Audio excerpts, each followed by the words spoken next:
অর্জুন, হ্যাঁ বন্ধু, এই তো আমরা অরুণ বনে এসে গেছি। এখানে আমরা করিব শিকার। মনটি ভালো করে পাহারা দেবে কেন? অবশ্যই বন্ধু। বন্ধু অর্জুন, হ্যাঁ বন্ধু। আমি তখন গৃহে থেকে বেরিয়েছি। ওই সরেকাকে থেকে বিদায় নিয়েছি।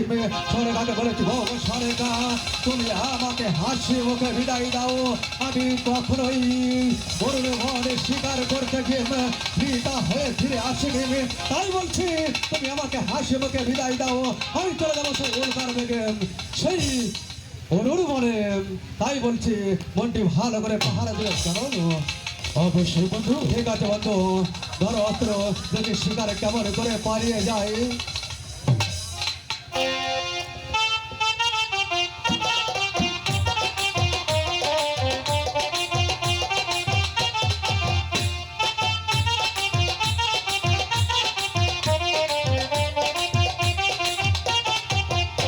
ওরে ওরে শিকারীগণ, এখানে হবে না তোমাদের শিকার।